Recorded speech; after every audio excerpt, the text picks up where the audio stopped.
नमस्कार साथियों, मेरा नाम है एहसन भारती और आप देख रहे हैं करंट अफेयर सेगमेंट का नया वीडियो। और आज तारीख है आपको 18 नवंबर 2025। हम लोग जो है 18 नवंबर 2025 से जितने भी करंट अफेयर्स के महत्वपूर्ण प्रश्न बन सकते हैं उस सभी पर डिस्कस करेंगे। पीडीएफ आप हमारे टेलीग्राम चैनल से डाउनलोड कर सकते हैं, जिसका लिंक मैंने इस वीडियो के डिस्क्रिप्शन बॉक्स में दे दिया है।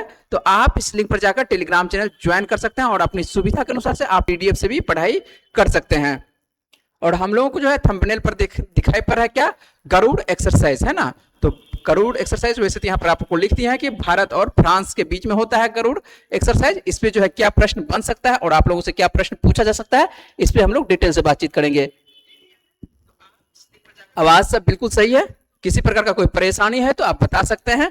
आइए हम लोग साथ साथ बनाने का प्रयास करेंगे। करंट अफेयर से संबंधित जो भी प्रश्न महत्वपूर्ण एक दो दिन की घटनाएं होंगी उस पर बातचीत कर सकते हैं। ठीक है, ठीक है, आवाज सब बिल्कुल सही है, किसी प्रकार का कोई परेशानी है तो आप बता सकते हैं। ठीक है, आ जाए स्टार्ट कर लें। जो जुड़ चुके हैं साथ साथ बनाने का प्रयास करिएगा।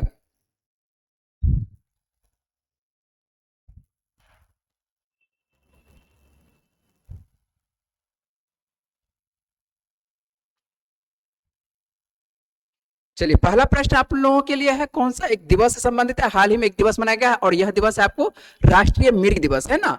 तो राष्ट्रीय मिर्गी दिवस जो है प्रतिवर्ष कब मनाया जाता है, तो राष्ट्रीय मिर्गी दिवस जो है प्रतिवर्ष आपको मनाया जाता है 17 नवंबर को मनाया जाता है। कब मनाया जाता है ये ध्यान रखेंगे। और दिवस जो है आप लोगों को बार बार परीक्षा में पूछा जाता है, इसीलिए जो भी महत्वपूर्ण दिवस होता है तो वो आप लोगों को जो है बताते चलते हैं। तो यहाँ पर जो है हाल ही में एक दिवस मनाया गया और यह दिवस का नाम क्या है, तो ये दिवस का नाम है आपको मिर्गी दिवस। और मिर्गी को जो है इंग्लिश में यदि बात करते हैं, इंग्लिश में क्या बोलते हैं, एपिलेप्सी बोला जाता है। क्या बोला जाता है इंग्लिश में, तो यहाँ पर लिखा हुआ भी है आपको नेशनल एपिलेप्सी डे। ठीक है, तो इस नाम से भी इसको याद रखिएगा कि नेशनल एपिलेप्सी यदि पूछे या मिर्गी पूछे। और आम भाषा में जो है मिर्गी फेमस है, हिंदी में मिर्गी बोला जाता है और गांव घर में भी जो है आपको मिर्गी के नाम से ये फेमस है। लेकिन इसका जो है ओरिजिनल नाम क्या है, आपको एपिलेप्सी बोला जाता है। तो भारत में जो है प्रतिवर्ष कितने तारीख को, तो ये ध्यान रखेंगे 17 नवंबर को जो है आपको नेशनल एपिलेप्सी मनाया जाता है, एपिलेप्सी डे। और इस दिन का उद्देश्य क्या है, क्यों मनाते हैं, तो उद्देश्य है एक बीमारी के बारे में जानकारी देना। क्या है, ये केवल जानकारी नहीं, यहाँ पर साथ साथ में जानकारी तो होती है, बीमारी के बारे में तो जानकारी होती है, साथ साथ में क्या होती है, इससे जुड़े जितने भी गलत फहमियां होती है। गांव घर में देखते होंगे आप, देखे ही होंगे क्या क्या कर दिया जाता है कि हाँ मिर्गी आया है तो इसको ये सूंघाओ वो सूंघाओ। ठीक है, लेकिन वो सब क्या है, गलत फहमी है, ऐसा कुछ नहीं होता है। तो यहाँ पर जो है ध्यान रखना है कि इसमें जो है जितनी भी गलत फहमियां से जुड़ी होती है सामाजिक तौर पर जो जो बातें, उससे सामाजिक सब समाज को क्या कहता है, जागरूक करने का एक प्रयास रहता है कि हाँ ये सब जो गलत फहमी है उसको हटाने का प्रयास रहता है और सामाजिक भेदभाव को खत्म करने का एक प्रयास रहता है। किसके अंतर्गत, आपको नेशनल एपिलेप्सी के अंतर्गत। तो आप याद रखेंगे क्या, सीधा आप 17 नवंबर को एपिलेप्सी मनाया जाता है और इसका क्या कर्तव्य है या कह सकते हैं उद्देश्य क्या है, तो उद्देश्य सीधी सी बात है कि सामाजिक तौर पर जो है जितनी भी गलत फहमियां हैं, इनसे जुड़ी जो गलत फहमी सामाजिक धारणा बैठी हुई है उसको दूर करना। ठीक ना। मिर्गी क्या होती है, आइए थोड़ा सा देख लेते हैं कि मिर्गी होती क्या है। इस बीमारी के बारे में आप लोग सुने ही होंगे, इसके बारे में भी जान लेते हैं। तो एपिलेप्सी, सबसे पहले तो नाम क्या है, एपिलेप्सी है, यानी मिर्गी क्या है, एक ऐसी स्थिति है जिसमें मस्तिष्क की क्या होती है, आपको इलेक्ट्रिकल एक्टिविटी गड़बड़ हो जाती है ना। कौन सी, यहां पर ध्यान रखेंगे, इलेक्ट्रिकल आपको एक्टिविटी चलती है मस्तिष्क में और यही क्या हो जाता है, गड़बड़ हो जाता है। और इसी वजह से जो है मरीज को बार बार क्या हो जाता है, दौरा पड़ता है ना। और यह समस्या जो है किसी भी उम्र में हो सकती है और इसके पीछे जो है कई संभावित कारण होते हैं। जैसे हो सकता है कि बचपन में कभी सर में चोट लग गया होगा, हो सकता है कि उसको जो है कहीं ना कहीं संक्रमण, मस्तिष्क संक्रमण का कोई एक कारण बनता हो। ठीक है, उसके बाद जेनेटिक कारण भी हो सकता है कि जेनेटिक कारण भी हो जिसकी वजह से क्या कर सकते हैं, इनको बार बार दौरा आता हो। और अन्य आपको न्यूरोलॉजिकल समस्या हो सकती है, कोई भी नस से संबंधित बीमारी, यदि नस से संबंधित बीमारी जो है यदि किसी प्रकार का है तो ये भी आपको देता है कौन सा, आपको ये मिर्गी का कारण ये बन सकता है। तो ध्यान रखेंगे ये सब कारण हो सकती है। और इसी वजह से कहा जाता है कि सर को जो है बचा कर रखने के लिए, किसी भी खेल हो, आप सफर कर रहे हो है ना, दोपहिया वाहन चला रहे हो कहीं पर भी, तो कहा क्या जाता है कि सर को अच्छे से रखना है, सुरक्षित रखना है। ठीक है, तो ध्यान रहेगा कि नेशनल एपिलेप्सी डे जो है प्रतिवर्ष कितने तारीख को मनाया जाता है, तो प्रतिवर्ष जो है ये 17 नवंबर को मनाया जाता है। याद रहेगा, तो 17 नवंबर याद रखना है, अच्छे से याद रखना है कि 17 नवंबर को। चलते हैं अगले प्रश्न पर, बात करते हैं कि अगला प्रश्न आप लोगों के लिए क्या है। कमेंट कर सकते हैं, साथ साथ आप बना सकते हैं, जो भी आप बातें हैं वो आप कर सकते हैं। ठीक है, चले हम लोग अगले प्रश्न पर। यहां पर देखना है कि आपको हाल ही में जो है आपको केंद्रीय स्वास्थ्य मंत्री, और स्वास्थ्य मंत्री का वर्तमान में नाम क्या है, तो स्वास्थ्य मंत्री का नाम है आपको जेपी नड्डा। और इनके द्वारा पूछा रहा है कि जेपी नड्डा ने जो हाल ही में क्या लॉन्च किया है, सो किफायती आपको दवाओं की पहुंच बढ़ाने के लिए है ना। तो सस्ते दरों पर जो है दवाई अवेलेबल होती है, इसके किसके द्वारा उद्घाटन किया गया है, तो ये उद्घाटन कह सकते हैं कि आपको लॉन्च किया गया है जेपी नड्डा के द्वारा। और इसका नाम क्या है, कौन सा फार्मेसी के अंतर्गत आता है, फार्मेसी के अंतर्गत ये फार्मेसी आ गया, कौन सा फार्मेसी, आपको अमृत फार्मेसी। इसका क्या नाम है, इंग्लिश में आप याद रखिएगा, अमृत फार्मेसी के अंतर्गत जो है सस्ती दरों पर क्या करवाया जाता है, मुहैया आपको दवाई अवेलेबल कराया जाता है ना, कि सस्ती दवाई जो है सभी तक पहुंच रहे हो। तो इसी वजह से जो है केंद्र सरकार के द्वारा आपको देश में सस्ती दवाओं तक पहुंच बढ़ाने और स्वास्थ्य सेवा को मजबूत करने के लिए 10 क्या है, 10 नई अमृत आपको फार्मेसियों का क्या शुभारंभ किया है, किनके द्वारा, तो ये जेपी नड्डा के द्वारा। और अब जो है देश में कह सकते हैं कि फार्मेसी जो अमृत फार्मेसी है कितना हो चुका है, तो ये आपको हो चुका है कितना, तो 2 कह सकते हैं, सीधी सी बात है, आपको 255 से बढ़कर 500 हो गया, कितना, तो ये ध्यान रखेंगे, 500 प्लस रख सकते हैं याद, सीधे तौर पर 500 प्लस याद रख सकते हैं कि 500 प्लस से ज्यादा अभी भारत में देखने को मिलता है, 24 राज्यों में देखने को मिलता है। 28 राज्य है भारत में, लेकिन ये जो आपको देखने को मिलता है केवल 24 राज्यों में ये आपको प्रावधान देखने को मिलता है। समझ रहे हैं बात को। और इसकी शुरुआत कब से होती है, तो शुरुआत आपको अच्छे से याद रखना है कि शुरुआत कब से होती है, तो शुरुआत आपको 2015 से इसकी होती है। तो 2015 में स्वाभाविक बात है कि आपको देखने को मिलता है बीजेपी की सरकार आपको 2014 से ही, तो 2014 में तो आती है सरकार, लेकिन 2015 से जो आपको काम करती है स्वास्थ्य सेवा पर भी काम करती है, और इसी वजह से जो है आपको देखने को मिलता है आपको अमृत, इसके तहत अमृत फार्मेसी स्टार्ट की जाती है। और अमृत फार्मेसी के अंतर्गत क्या किया जाता है, सस्ती दरों पर अवेलेबल कराया जाता है दवाओं को, है ना, जो खास करके बुजुर्ग होते हैं या विकलांग होते हैं उन लोगों को जो है खास करके इनके अंतर्गत रखा जाता है। यहां पर आपको लिख भी दिए हैं कितने राज्य, अपने मन से 28 राज्य नहीं कर देना है, 24 राज्य और 4 केंद्र शासित प्रदेशों में जो है ये आपको सेवाएं भारत सरकार के द्वारा प्रोवाइड की जाती है। सभी राज्यों में नहीं है, सभी केंद्र शासित प्रदेशों में भी नहीं है, तो मात्र आपको 24 राज्यों में वर्तमान में ये सेवा आपको देखने को मिलेगा। ठीक है, तो ध्यान रखेंगे, स्वास्थ्य मंत्री जेपी नड्डा आप जान ही रहे हैं। चलिए अगले प्रश्न पर बात करते हैं कि अगला प्रश्न आपके लिए क्या है। यहां पर है अप्रैल सितंबर 2025 में भारत के कृषि निर्यात में जो है कितने प्रतिशत की वृद्धि की गई है। तो कृषि से संबंधित हाल फिलहाल में जो है आपको लगातार प्रश्न आ रहा है। बीज अधिनियम भी आपको दिए हुए हैं कि हाल ही में जो है बीज अधिनियम आपको भारत सरकार के द्वारा लाया जा रहा है, जो कि 1966 में लाया गया था पहले, उसमें क्या किया जा रहा है, एक तरह से उसमें बदलाव करने का एक संभावना है। ठीक है, बहुत लंबे दिनों के बाद जो है आपको कृषि बीज लाया जा रहा है। और यहां पर क्या देखने को मिल रहा है, कृषि निर्यात में कितने प्रतिशत की वृद्धि दर्ज की गई है। तो हाल फिलहाल में जो है आपको कृषि निर्यात में भी वृद्धि देखने को मिल रहा है, और कितना प्रतिशत, तो 12%, है ना, थोड़ा सा वृद्धि आपको देखने को मिल रहा है, तो 12% ये ध्यान रखेंगे। तो यहां पर देख लीजिए कि क्या है महत्वपूर्ण तथ्य के अंतर्गत, तो चालू वित्त वर्ष किसको बोलते हैं, जो पिछले वर्ष के अनुपात में अभी जो चल रहा है, ठीक है, इसी को बोला जाता है आपको मौद्रिक नीति के अंतर्गत कह सकते हैं कि चालू वित्त वर्ष। और चालू वित्त वर्ष की जो पहली छमाही में आपको भारत का कृषि निर्यात लगभग कितना प्रतिशत बढ़ा है, तो लगभग आपको याद रखेंगे 12% बढ़ा है, जिसमें गैर बासमती चावल और भैंस के मांस और दाल जैसे जो उत्पादों की खेप में क्या हुई है, ज्यादा मांग के कारण इसमें वृद्धि देखने को मिल रही है ना। तो ध्यान रखेंगे, ये भी पूछा जाता है आपको कि बासमती चावल सबका जो है निर्यात भारत किसको करता है, नहीं करता है, तो ये सब आप अच्छे से याद रखेंगे। जब भी प्रश्न उस पर करके आएगा तो उस पर बातचीत करेंगे, अभी जो प्रश्न है उसी पर बातचीत करेंगे। यहां पर ध्यान रखना है, अगला प्रश्न आप लोगों के लिए क्या है कि भारतीय वायुसेना गरुड़ आपको 25 है ना, इसको आप पढ़ सकते हैं, गरुड़ 25 भी पढ़ सकते हैं, लेकिन आपको 25 पढ़ना है। भारतीय वायुसेना गरुड़ 25 अभ्यास जो है आपको किस देश के साथ कह सकते हैं कि भारत भाग ले रही थी, किस देश के साथ, आपको भारत के साथ साथ देखने को मिल रहा है। भारत किस देश के साथ अभ्यास में भाग लेती है, तो फ्रांस के साथ, है ना। यहां थोड़ा सा ऑप्शन को आसान कर दिया, यदि यहां पर ऑप्शन यदि कह सकते हैं कि एक ऑप्शन और रख सकते थे, क्या रख सकते थे, आपको इंडोनेशिया, है ना, यदि रखे इंडोनेशिया, यदि रखे तो इंडोनेशिया, तब आप लोगों को हो सकता है कि थोड़ा सा कंफ्यूजन हो कि गरुड़ अभ्यास जो है क्या इंडोनेशिया के साथ होता है, तो नहीं, है ना। लेकिन आप लोग पढ़ते होंगे कि गरुड़ अभ्यास है, कि ये भी पढ़ते होंगे कि गरुड़ अभ्यास जो है इंडोनेशिया के साथ, तो गरुड़ अभ्यास कौन सा है, इसमें लगा हुआ रहेगा शक्ति, ध्यान रखेंगे, जब गरुड़ शक्ति लिखा हुआ रहे तो ये अभ्यास आपको इंडोनेशिया के साथ होता है। जब केवल गरुड़ रहे, है ना, गरुड़ देखे ही होंगे, जब केवल गरुड़ रहे तो ये होता है किसके साथ, ये फ्रांस के साथ होगा। दोनों में अंतर क्या है समझ में आ रहा है, क्या अंतर है, ये तो बार बार आपको पूछा जाता है, तो ध्यान रखेंगे।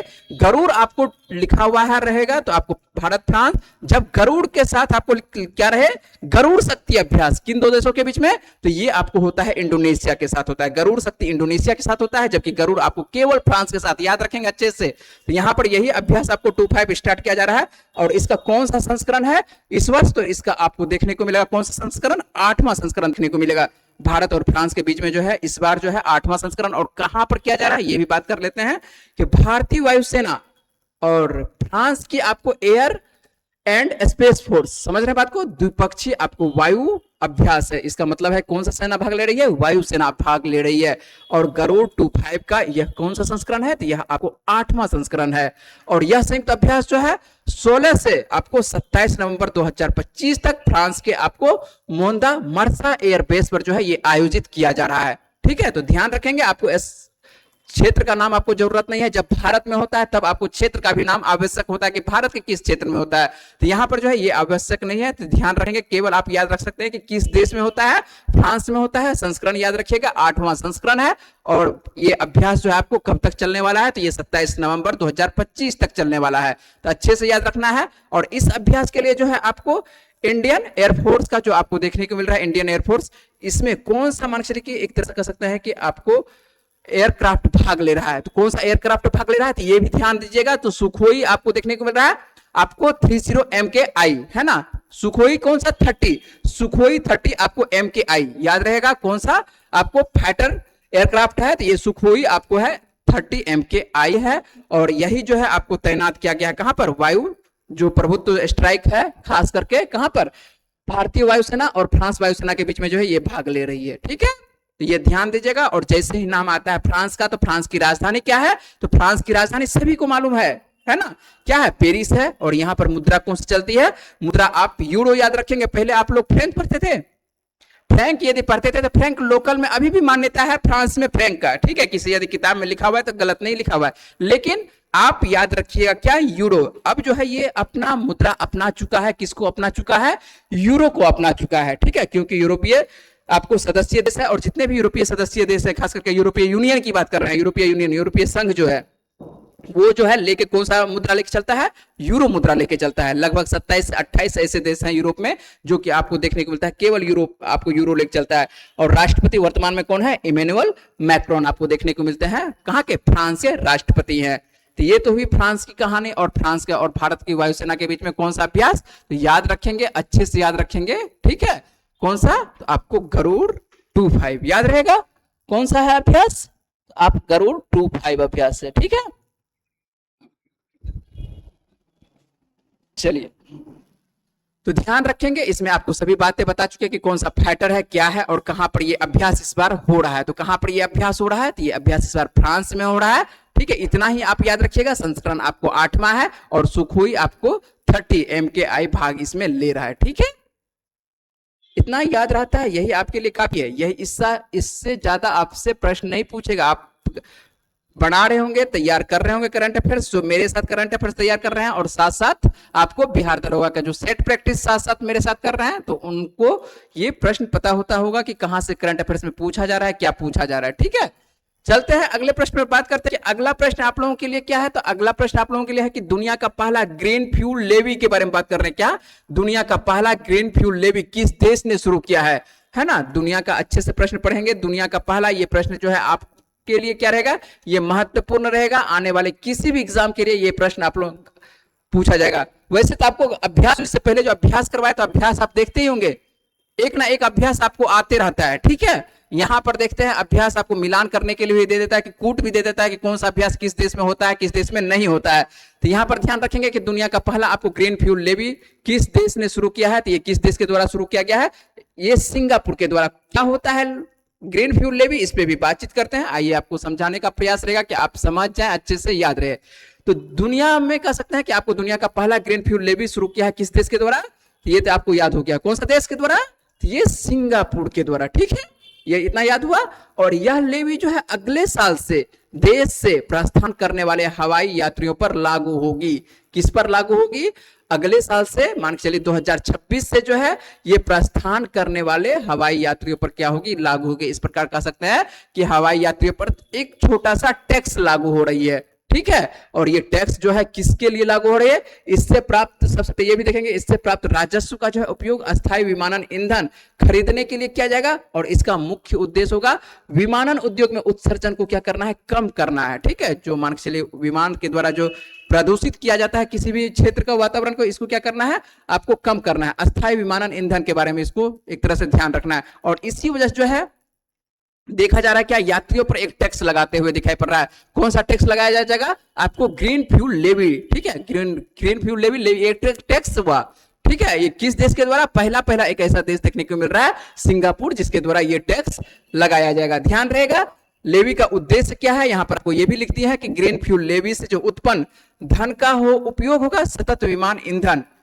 की केंद्रीय खरीद के लिए किया जाएगा और लक्ष्य क्या होगा, विमानन क्षेत्र में जो होने वाले ग्रीन हाउस गैस उत्सर्जन को क्या करना है, कम करना है। यही तो इंपॉर्टेंट है, ग्रीन हाउस गैस को क्या करना है, आपको कम करना है। ग्रीन हाउस गैस आपको वहां पे ट्रिक देते हैं, यहां पर बताएंगे नहीं, जैसे कि आपको यहां पर बता देते हैं नाइट्रस ऑक्साइड आता है ना, ओजोन आता है, ठीक है, ये सब जो नाम आप सुन रहे हैं, मीथेन आता है, ये सब ग्रीन हाउस गैस के अंतर्गत ये सब गैस आता है और इसको क्या करना है, ये सब तो मान के चलिए ऐसा नहीं कि उससे अब रिलीज हो रही है। ग्रीन हाउस गैस के अंतर्गत बहुत सारा गैस आता है, कुछ नाम आपको सिर्फ बता रहे हैं, तो एक उदाहरण के तौर पर ये सब गैस को ग्रीन हाउस गैस कहा जाता है और इसी को कम करना है। तो जो हो सकता है कुछ ऐसी गैस है जो आपको वायुयान के द्वारा रिलीज की जाती है, उस गैस सबको क्या करना है, कम करने का प्रयास रहेगा। समझ रहे हैं बात को, यहां पर कौन सा गैस होगा नहीं होगा ये आपके लिए आवश्यकता नहीं है, केवल आप याद रखेंगे करंट अफेयर्स के अंतर्गत क्या याद रखेंगे कि दुनिया का पहला ग्रीन फ्यूल लेवी स्टार्ट करने वाला कौन सा देश है, आपको सिंगापुर है और ये कब से, 2000, आपको सीधी सी बात है 2000 कब से, तो 2026 से, है ना। चले अगले प्रश्न पर, चलिए जो साथ साथ बनाने का प्रयास करेगा, यदि साथ साथ बना रहे हैं तो अच्छी बात है, यदि नहीं बना रहे हैं तो अब तो चलिए कोई बात नहीं, देख भी सकते हैं, देख लेते हैं। यदि प्रतिदिन आप देखते हैं इस आपके लिए इतना ही काफी है, ठीक है। चलिए यहां पर देख लेते हैं और यह प्रश्न भी आपके लिए महत्वपूर्ण रहेगा, आने वाले दिनों में यह भी किसी भी एग्जाम में आपके लिए पूछा जा सकता है, ठीक है, आपको पूछाएगा। देखते हैं क्या है, सुप्रीम कोर्ट नाम तो सुने हैं, है ना, किस राज्य के, अब देखिए ये वन्य आपको ने आज भी देखिएगा प्रश्न में आपको वन्य जीव अभ्यारण्य से प्रश्न था और यहां पर देखिए इसी तरह का प्रश्न पूछ देता है, आपको डायरेक्ट पूछा जाएगा। अब देखिए ये तो करंट अफेयर्स है और यहां से जीएस क्या बनाएगा, आपको पूछेगा क्या कि सारंडा, है ना, सारंडा वन्य जीव अभ्यारण्य जो है किस राज्य में देखने को मिलता है। तो सारंडा वन्य जीव अभ्यारण्य अभी वन्य जीव अभ्यारण्य नहीं है, लेकिन हो सकता है जब इसको मान्यता दे देगा तब इसको क्या हो जाएगा, सारंडा वन्य जीव अभ्यारण्य के अंतर्गत ये आएगा। अब देखिए यहीं से प्रश्न है, करंट अफेयर्स क्या बोल रहा है, ये ज्योग्राफी के अंतर्गत आता है, पढ़ाया जाता है आपको वन्य जीव अभ्यारण्य सब कहां पर, ज्योग्राफी में। लेकिन यहां पर देखिए ज्योग्राफी का आप लोगों का पर्यावरण है नहीं विषय, ज्योग्राफी के अंतर्गत ही पर्यावरण आप लोगों को पढ़ा दिया जाता है, वैसे मेन विषय है ये पर्यावरण का। तो सारंडा वन्य जीव को जो है कह सकते हैं अभ्यारण्य घोषित करने का आदेश दिया है, कि बोला है कि इसको वन्य जीव बनाओ, ठीक है, किसके द्वारा, सुप्रीम कोर्ट आदेश देता है कि आप इसको क्या करो, सुप्रीम कोर्ट बोलता है कि आप इसको क्या करो, वन्य जीव अभ्यारण्य के अंतर्गत रखो और इसको वन्य जीव अभ्यारण्य घोषित कर दो। किसको, कौन से वन को, ये वन है आपको कौन सा, सारंडा वन, ठीक है। तो आपको यह भी तो पूछा जा सकता है कि सारंडा वन आपको कहां पर देखने को मिलता है, तो स्वाभाविक बात है जहां पर देखने को मिलेगा और उसी राज्य के क्या, उसी राज्य को घोषित का मुख्यमंत्री को बोलेगा, या मान के चलिए कि वहां जो प्रशासनिक है वहां पे जो एक तरह से जो जिनका शासन है सुप्रीम कोर्ट उसी को आदेश देगा। तो आदेश दिया है किस राज्य में, तो आपको ये झारखंड में। तो स्वाभाविक बात है कि आपको सारंडा वन जो देखने को मिल रहा है कहां पर देखने को मिल रहा है, झारखंड में देखने को मिल रहा है। इस तरह का प्रश्न, और आज आपको बताए थे, क्या बताए थे कि आने वाले जो आपको करंट अफेयर्स यदि आप देखते हैं तो आज के में जो है आपको एक महत्वपूर्ण आपको देखने को मिलेगा। क्या हो सकता है कि आने वाले दिनों में आपको वन्य जीव अभ्यारण्य एक बढ़ता हुआ दिखाई पड़ेगा।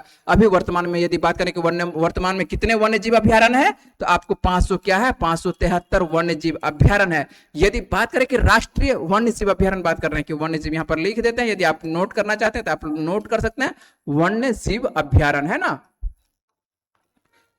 चलिए ये तो हुआ वन्य जीव अभ्यारण्य जो कि 573, यदि ये आता है इसको घोषित कर दिया जाता है, बना दिया जाता है, तो कितना हो जाएगा, 574 हो जाएगा। लेकिन अभी हम लोग 573 याद रखेंगे, जब इनको मान्यता मिलेगा तब। और यदि पूछे कि वर्तमान में कितने राष्ट्रीय उद्यान है, तो बढ़कर हो चुका, पहले 106 हुआ करता था, अभी वर्तमान में कितना हो गया है, आपको 107 क्या है, ये राष्ट्रीय उद्यान है, ठीक है। ये सब प्रश्न बहुत बार पूछता है, आप लोग यदि जो खास करके टेस्ट दे रहे हैं उनको तो पता है ना, जो नहीं देते हैं तो अभी जो है 1-2 वर्ष आप इधर उधर जब पढ़ लेते हैं तब पता चलता है कि आप क्या पढ़े हैं ना, जो पढ़ के आए हैं गलत पढ़ के आए हैं। ठीक है, किन के बारे में बात कर रहे हैं वो समझ चुके होंगे। चलिए, और अब बात करते हैं क्या होता है। अब टाइगर रिजर्व की बात कर रहे हैं कि कितने ऐसे हैं जहां पर कि आपको टाइगर रिजर्व घोषित किया गया है। ठीक है, ये कुछ भी हो सकता है। तो टाइगर रिजर्व कितना है, यदि पूछे कि टाइगर रिजर्व कितने हैं तो टाइगर रिजर्व वर्तमान में कितना है, आपको 58 टाइगर रिजर्व है। और 58वां टाइगर रिजर्व ये पूछता है कि 58वां टाइगर रिजर्व कौन सा है, तो आपको माधवगढ़। ठीक है, अभी नाम छोड़ देते हैं, आपको माधवगढ़। रातापानी आपको 57वां देखने को मिलता है। सबसे लेटेस्ट याद रखिएगा, माधवगढ़ आपको देखने को मिलता है कौन सा, 58वां, जो कि मध्य प्रदेश में है। चले अगले प्रश्न पर। तो इसका आंसर बन चुका होगा। इसका आंसर आप ध्यान रखेंगे, सारंडा यदि पूछे तो आपको कहां पर बनेगा, तो ये आपको झारखंड बनेगा। झारखंड वाले जो हैं अच्छे से याद रखिएगा, झारखंड वाला एग्जाम के लिए आपके लिए महत्वपूर्ण रहेगा। ठीक है, सही है। चलिए अगले प्रश्न पर। चलिए यहां पर देख लेते हैं महत्वपूर्ण तथ्य क्या बन रहा है, क्या है उसी प्रश्न से सारंडा से संबंधित क्या है। तो ये तो आपको बता चुका है कि आपको सुप्रीम कोर्ट के द्वारा जो है पारिस्थितिकी रूप में समृद्ध लगभग 31,468 हेक्टेयर क्षेत्र में जो है ये पहले सारंडा वन्य जीव अभ्यारण्य के रूप में जो है इसको अधिसूचित करने का निर्देश जो है किसको दिया है, झारखंड सरकार को दिया। सरकार को ही देगा, ऐसा थोड़ा है कि आम पब्लिक को देगा, झारखंड सरकार को ही देगा। न्यायालय का कहना है कि सर्वोच्च न्यायालय के समक्ष कह सकते हैं या समक्ष कह सकते हैं, अपने रवैये में बार बार परिवर्तन करने के बाद जो है राज्य सरकार अपनी जिम्मेदारी से क्या कर सकती है, भाग नहीं सकती है। ऐसा नहीं कि राज्य सरकार को जो जिम्मेदारी है, जो कर्तव्य है, उसका आपको पालन करना होगा। ठीक है, आप भाग नहीं सकते अपने कर्तव्य से। झारखंड की यदि बात करें कि राजधानी क्या है, तो राजधानी आपको सभी को मालूम है रांची है। मुख्यमंत्री वर्तमान में कौन है, हेमंत सोरेन है। उसके बाद बात करें कि राज्यपाल, राज्यपाल याद नहीं रहता है। राज्यपाल आपसे कल भी पूछे थे तो बहुत व्यक्ति जो है नहीं बता पाए थे, तो राज्यपाल कौन है। तो वैसे छात्र जिनको याद नहीं है तो ध्यान देंगे कि संतोष कुमार गंगवार हैं, है ना। लोकसभा की यदि सीटों की बात करें कि लोकसभा की कितनी सीटें आपको देखने को मिलता है, लोकसभा के झारखंड से तो 14, और राज्यसभा की यदि बात करें तो 6 सीट आपको देखने को मिलता है, क्या राज्यसभा से देखने को मिलता है।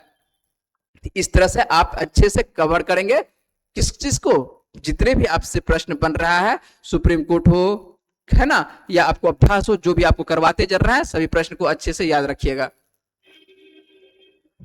चलिए अगला प्रश्न क्या है आप लोगों के लिए देख लेते हैं। आसान सा प्रश्न है, ये आपको है 56, है ना। यदि बात करें कि 56 आपको भारतीय अंतर्राष्ट्रीय फिल्म महोत्सव, है ना, आसान है कि फिल्म महोत्सव जो है किस राज्य में आयोजित किया जाएगा, तो 56वां भारतीय अंतर्राष्ट्रीय फिल्म महोत्सव कहां पर या किस राज्य में आयोजित किया जाएगा। तो स्वाभाविक बात है कि आपको अधिकांश फिल्म महोत्सव होता है कहां पर होता है, ये गोवा में ही होता है। कहां पर होता है, लगातार आपको कहां पर होता है, गोवा में होता है ना।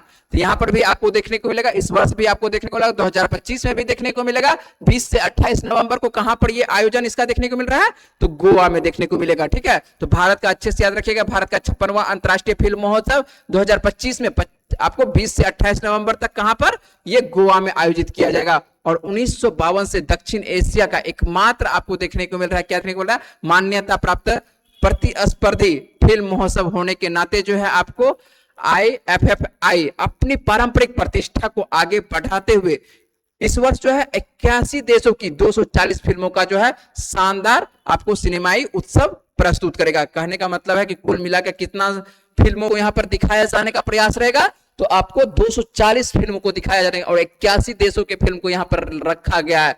तो 81 देश के फिल्म को रखा गया है, किस देश की क्या कहानी है, नई कहानी है। और उसमें अंतिम में हम लोग जब ये हो जाएगा कितने तारीख को, 28 नवंबर को फाइनल जब हो जाएगा, तो हम लोग देखेंगे कि किसको क्या मिलता है ना, किस फिल्म को क्या मिला है, सर्वश्रेष्ठ फिल्म कौन है, सर्वश्रेष्ठ अभिनेता कौन है, जो भी मान चले महोत्सव के अंतर्गत ये जो फिल्म के अंतर्गत आपको दिखाया जाता है। ठीक है, ये सब बातें होती है ना, तो यहाँ पर ध्यान रखेंगे। और इसका आयोजन क्या होता है, यहाँ पर वैसे ये ऐसा नहीं कि सबसे सर्वश्रेष्ठ फिल्म होता है। ठीक है, यहाँ पर सभी फिल्मों को एक तरह से कह सकते हैं कि जैसे कि मेला होता है, सभी कोई सामान अपना बेचता है, उसी तरह के यहाँ पर फिल्म महोत्सव होता है कि सभी देशों के खास करके 81 देशों का लिया गया फिल्म को क्या किया गया है, दिखाया जाएगा। किसको, आम पब्लिक को दिखाया जाएगा कि हाँ इस फिल्म ये कहानी ये है, ये कहानी ये है। एक तरह से सांस्कृतिक आदान प्रदान और दूसरे देशों की फिल्म को एक तरह से भारत में क्या कर सकते हैं कि मार्केटिंग का एक दौड़ है ये सब।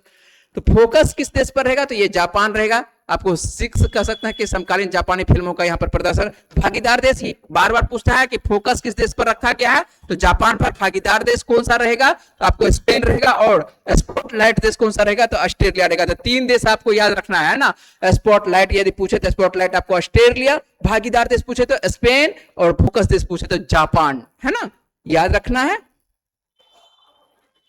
चलिए, कौन सा महोत्सव होगा, आपको इंटरनेशनल फिल्म फेस्टिवल जो है आपको 56वां होगा। चलते हैं अगले प्रश्न पर। अगला प्रश्न आसान आसान प्रश्न है आज का, ऐसा नहीं कि कोई प्रश्न कठिन है जो कि आपसे ना बने हो या आप ना जानते हो इस प्रश्न के बारे में। हो सकता है कि अभी करंट का दौर है तो करंट के समय में ना जानते हो। आइए देखते हैं, एक उत्सव मनाया जाता है और ये भी जो है आपको भारतीय संस्कृति के अंतर्गत ये आपको पूछता है प्रश्न, बार बार बोलते हैं कि पूछता है। और रोलेन उत्सव जो है प्रतिवर्ष किस राज्य में मनाया जाता है? आसान प्रश्न है, किस राज्य में मनाया जाता है? तो ये आपको मनाया जाता है हिमाचल प्रदेश में। पूछे कि रोलेन उत्सव जो है आपको किस राज्य में मनाया जाता है, तो इसका सही आंसर क्या बनेगा, तो सही आंसर बनेगा इसका हिमाचल प्रदेश बनेगा। सही है, तो ध्यान रखना है कि हिमाचल प्रदेश में बनेगा। ठीक है, तो ये हिमाचल प्रदेश आपको पता है कि पहाड़ी इलाका है। और ये जो आपको देखने को मिलता है पहाड़ी इलाका में बसा किन्नौर, नाम सुने किन्नौर का? तो किन्नौर हिमाचल प्रदेश का एक अद्भुत स्थान है जहां पर आपको सर्दियों के अंत में रोलेन महोत्सव मनाया जाता है। कौन सा महोत्सव? तो आपको सर्दियों के अंत में जो है आपको रोलेन महोत्सव मनाया जाता है। और ये महोत्सव न केवल स्थानीय संस्कृति का प्रतीक है बल्कि पहाड़ी परियों, है ना, जो परी की कहानी सुनते हैं, परियों की पूजा की भी एक अनूठा तरीका होता है। और स्थानीय लोग जो है मानते हैं कि ये परियां, जिन्हें क्या कहा जाता है स्थानीय नाम में, सोनी कहा जाता है, ये सोनी कहा जाता है। ठीक है, और सर्दियों के कठिन समय में जो है उनकी ये रक्षा करता है। ठीक है, ऐसा मान्यता है, ऐसा है कुछ नहीं। ठीक है, ऐसा मान्यता है। कोई भी पूजा धर्म पाठ सब जो किया जाता है क्या है, एक आस्था का विषय होता है, एक मान्यता होता है ना। कोई कहानी, काल्पनिक कहानी होती है और उस कहानी को मान के चलिए लोग फॉलो करते हैं, पूजा करते हैं। और यहीं पर आपको देखने को होता है एक पहाड़ी परियों की कहानी है। और कहा ऐसा जाता है कि बहुत ज्यादा जब ठंड पड़ती है तो वहां पर एक परियां आती है जो कि सभी की रक्षा करती है। और उस परियों का नाम क्या है? उस परियों का नाम है सोनी परी, है ना। कौन सी परी? सोनी परी। तो उस क्षेत्र में जो है सोनी परी से संबंधित जो है बहुत सी कहानियां बच्चों को सुनाया जाता है कि आप अच्छे से सोइए, बीमार पड़िए, कुछ भी होता है तो सोनी परी कहा जाता है कि आ जाएगी, ये वो आलतू फालतू जो भी है ना। तो ये महोत्सव के अंत में आपको देखने को मिलता है गांव के बुजुर्ग जो है अंतिम अनुष्ठान करते हैं। जो भी गांव की नहीं कर सकते हैं, है ना, जो समाज में जो भी कर सकते हैं कि आपको बुजुर्ग महिला होती है उनके द्वारा ये अनुष्ठान या पूजा पाठ कर सकता है कि ये किया जाता है, जिसमें सोनी को जो है आपको स्वर्गीय घरों की ओर विदाई देते हैं। अंत में जो है कहा जाता है कि जो सोनी होती है, परी जो होती है, उसको विदाई दे दी जाती है कि फिर से क्या करें, आप अगले वर्ष अच्छे से आइएगा, जब खुश होके जाइएगा तब ना अच्छे से आइएगा। तो स्वर्गीय घरों की ओर उसको विदाई देता है। और यह विदाई किसी अंत का प्रतीक नहीं है बल्कि एक वादा है। क्या है? एक वादा है। सब सर्दियां आएंगी तो सोनी फिर से उनकी रक्षा करने के लिए लौटेंगी। तो ये ध्यान रखना है। तो ये एक कहानी है, वो कहानी आपको थोड़ा सा झलक बता देता है कि क्यों मनाया जाता है, नहीं मनाया जाता है। तो इससे क्या होगा कि आपको अच्छे से याद रहेगा जब वहां पर आपसे बातचीत करते हैं, खास करके जब डिस्कशन होता है उस जगह जो बातचीत करते हैं तो उस जगह इतना बात करने का समय नहीं रहता है ना, इतना बात कर भी नहीं सकते हैं उस जगह। तो इसी वजह से जो है यहाँ पर क्या करते हैं, आपको थोड़ा सा समझाने का प्रयास रहता है कि कोई भी पूजा पाठ, कोई भी धर्म जो होता है उस इस तरह से आप जानिएगा तो आपको क्या होगा, लंबे दिनों तक याद रहेगा। और इसमें खास करके एक और बात है आपको बताते हैं, जो गांव के जो पुरुष वर्ग होते हैं, ठीक है, जो इस खास करके पूजा पाठ में जो भाग लेते हैं, इसमें नकाब पहन के भाग लिया जाता है ना। अर्थात कह सकते हैं कि नकाब तो वैसे मुस्लिम महिलाओं के द्वारा शब्दों का प्रयोग किया जाता है, या ऐसा कह सकते हैं कि मुंह को क्या कर दिया जाता है, ढक दिया जाता है। ठीक है, पूर्णतः आंखों पर एक तरह से पर्दा तरह से ढका जाता है। कौन से उस समय? रोलेन उत्सव में, है ना। पुरुषों को और इस डांस उन्स करते हैं व्यक्ति है ना, पुरुष वर्ग के द्वारा। और इसी में आपको सोनी परी की भी कहानी होती है। चलते हैं अगले प्रश्न पर। अगला प्रश्न आप लोगों के लिए क्या है? अगला प्रश्न आपको खेल संबंधित है। और खेल संबंधित कौन सा प्रश्न है कि टेस्ट क्रिकेट में 4000 रन प्लस 300 प्लस विकेट लेने वाले दूसरे भारतीय गेंदबाज कौन बन गए हैं? यदि भारतीय पूछे तो भारतीय कौन सा बन चुके हैं, तो आपको कौन सा नाम होगा? आपको रविंद्र जडेजा होगा। तो रविंद्र जडेजा ऑलराउंडर के रूप में खेलते हैं और 4000 रन बनाने वाले और 300 प्लस विकेट लेने वाले भारत के दूसरे। तो भारत के पहले कौन? तो भारत के पहले हैं आपको कपिल देव, नाम तो सुने ही होंगे कपिल देव का। तो कपिल देव, यदि बात करें कि ये दुनिया के कितने नंबर के खिलाड़ी बने हैं, तो दुनिया के आपको देखने को मिलेगा क्या, दुनिया के आपको ये चौथे नंबर के खिलाड़ी हैं। ठीक है, ध्यान रखेंगे अच्छे से। रविंद्र जडेजा जो है टेस्ट क्रिकेट के इतिहास में कपिल देव, भारत के कपिल देव, इयान बॉथम, उसके बाद क्या कहते हैं आपको डेनियल विटोरी के बाद 4000 रन बनाने वाले 300 प्लस विकेट ले रहे हैं दुनिया के कौन से बन चुके हैं, चौथे खिलाड़ी बन चुके हैं। पहले आपको क्या कपिल देव है, उसके बाद दूसरे आपको इयान बॉथम है, तीसरे आपको डेनियल विटोरी है जो कि न्यूजीलैंड खिलाड़ी है ना। उसके बाद भारत के तो आपको देखने को मिल रहा है यहाँ पर एक पहले से कौन है, कपिल देव है। तो वहीं यदि बात करें कि इस मुकाम पर, एक प्रश्न ऐसे भी पूछा जा सकता है कि इस मुकाम पर पहुंचने वाले सबसे तेज खिलाड़ी कौन है, तो सबसे तेज खिलाड़ी में आपको नाम आएगा रविंद्र जडेजा का, है ना। केवल ये जो है आपको देखिए जडेजा है 87 टेस्ट मैचों में जो है ये उपलब्धि हासिल की है। और इसके बाद विश्व में यदि बात करें कि आपको 72 टेस्ट में मैचों के बाद जो है ये दूसरा सबसे तेज है, ठीक है। जो बॉथम के 72 टेस्ट मैचों के बाद क्या है, दूसरा सबसे तेज है। तो जडेजा आपको 87 टेस्ट मैच में और आपको बॉथम किस कितने में, आपको 72 में। तो एक नंबर 1 पर कह सकते हैं ये है विश्व में कौन, बॉथम, इयान बॉथम। जबकि बात करें कि दूसरे नंबर पर आपको कौन सा आ जाएगा विश्व में भी, आपको रविंद्र जडेजा। भारत की तरफ से आपको सबसे तेज कह सकते हैं कि कौन है, आपको भारत की तरफ से सबसे तेज है ना, लिखा हुआ भारत के सबसे तेज खिलाड़ी जो कि आपको पहुंचे हैं कहां पर, 4000 प्लस आपको 300 प्लस विकेट लेने वाले खिलाड़ी बने हैं। तो ये खिलाड़ी कौन है, तो ये खिलाड़ी आपको ये जो देखने के मिल रहे हैं, ये जो आप सभी कोई जानते हैं, ये रविंद्र जडेजा है, ठीक है। तो ये जो है आपको टेस्ट खेलते हुए दिखाई पड़ते हैं, ठीक है। चलते हैं अगले प्रश्न पर बात करते हैं कि अगला प्रश्न क्या है। और अगला प्रश्न भी जो है आपको पुरस्कार संबंधित जब भी प्रश्न रहे तो आपके लिए महत्वपूर्ण रहता है ना, ध्यान रखिएगा। और अगला प्रश्न आप लोगों के लिए है कि हाल ही में किसे फ्रांस का ये पुरस्कार आपको देखने को मिलता है, सेवेलियर पुरस्कार से जो है सम्मानित किया गया। किनको सम्मानित किया, फ्रांस का एक पुरस्कार का नाम क्या है, सेवेलियर पुरस्कार। और इससे पूछ रहा है क्या, किनको ये पुरस्कार जो है सम्मानित किया गया था। ये पुरस्कार सम्मानित किया गया किनको, आपको थोटा थरानी को सम्मानित किया गया। किनको सम्मानित किया गया है, तो थोटा थरानी को सम्मानित किया गया है। तो अच्छे से याद रखिएगा थोटा थरानी। आइए थोड़ा सा यहाँ पर बातचीत करते हैं। थोटा थरानी इस वर्ष का जो फ्रांसीसी आपको क्या है, फ्रांसीसी सरकार का जो प्रतिष्ठित आपको सेवेलियर पुरस्कार है, प्रसिद्ध कला निर्देशक थोटा थरानी को प्रदान किया गया। किनको प्रदान किया गया है, आपको ये क्या है, कला निर्देशक है। और थोटा थरानी, यही जो आपको तस्वीर देख रहे हैं, ये आपको थोटा थरानी का तस्वीर देखने को मिल रहा है। इन्हीं को इस बार का फ्रांस का सेवेलियर पुरस्कार प्रदान किया गया। आपसे आसान प्रश्न पूछा जाएगा कि सेवेलियर पुरस्कार इस वर्ष जो है किन को प्रदान किया गया है, 2025 वाला, तो ये प्रदान किया गया है आपको थोटा थरानी को प्रदान किया गया है।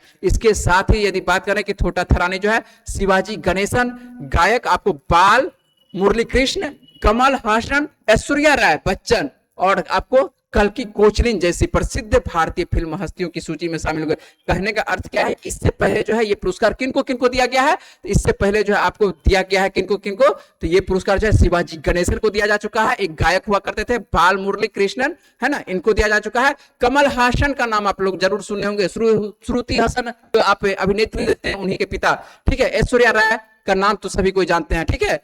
और उसके बाद कल्कि कोचलिन, इनको भी यदि अच्छे से देखे होंगे तो आप पहचानते होंगे, कल्कि कोचलिन को भी पहचानते होंगे। इनको पहले ही ये पुरस्कार से आपको सेवेलियर पुरस्कार से सम्मानित किया जा चुका है। और इस वर्ष 2025 का ये पुरस्कार दिया गया है किनको, तो आप याद रखिएगा थोटा थरानी को ये पुरस्कार से सम्मानित किया गया है। तो आज का करंट अफेयर्स हम लोग रखेंगे यहीं तक, लेकिन आपसे अंत में पूछते हैं, प्रश्न पूछते हैं। जैसे कल के वीडियो में आप लोगों से पूछे थे, एक प्रश्न पूछे थे, उसका सही जवाब क्या है, आइए देख लेते हैं।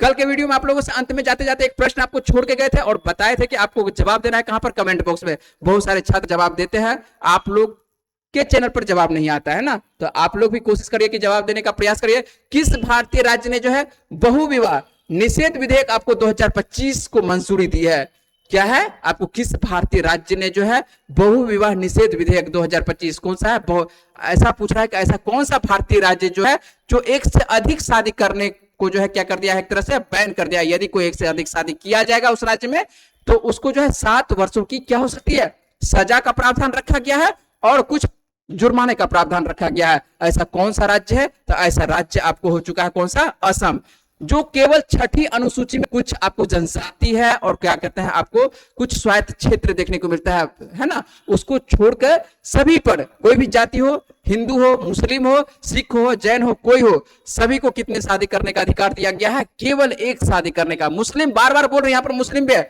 मुस्लिम में शरीयत के अनुसार से क्या है, आपको जो उनका जो कानून देखने को मिलता है उसके अनुसार से एक, खास करके मुस्लिम के बारे में बोल रहे हैं कि एक से अधिक शादी उसको करने का प्रावधान है। लेकिन असम जो है बोला है कि अब कोई भी व्यक्ति जो है एक से अधिक शादी नहीं कर सकता है। जब एक पत्नी है ठीक है, एक पत्नी है तो उसके अलावा दूसरी शादी करने का प्रावधान नहीं है। तो उससे पहले आपको क्या करना पड़ेगा, दूसरी शादी करने के लिए क्या करना पड़ेगा, आप जो है नियम के तहत आपको क्या करना पड़ेगा, तलाक देना पड़ेगा, है ना। तो नियम के तहत तलाक दीजिए, उसके बाद आप कर सकते हैं। ऐसा नहीं कि शादी नहीं कर सकते, शादी तो कर सकते हैं, लेकिन रहते हुए नहीं कर सकते। ऐसा नहीं कि शादी, एक शादी कर लिए, एक पहली पत्नी को भी रख रहे हैं, दूसरी पत्नी को भी रख रहे हैं, तीसरी पत्नी को भी रख रहे हैं, तो ऐसा पूरी तरह से बैन कर दिया गया। कौन से राज्य के द्वारा, तो ये आपको ध्यान रखेंगे, असम के द्वारा।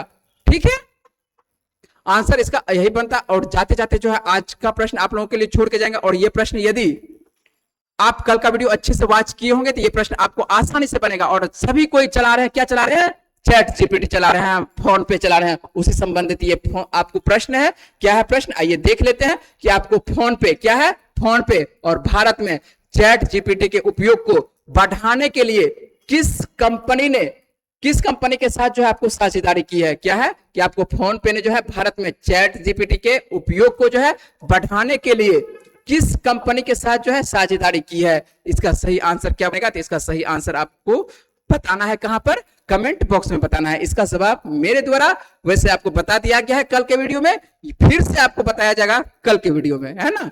आज इस पर नहीं बात करेंगे, कल के वीडियो में बता दिया गया है, फिर से बताया भी जाएगा कल के वीडियो में। यदि आप नहीं देखे हैं तो ये आप कल के वीडियो में आप जा सकते हैं। आपको 17 नवंबर के वीडियो में आपको इसके बारे में पूरे विस्तार से आपको इस प्रश्न के बताए हैं ना। तो आइए हम लोग रखते हैं, आज का करंट अफेयर्स इतना ही रखेंगे।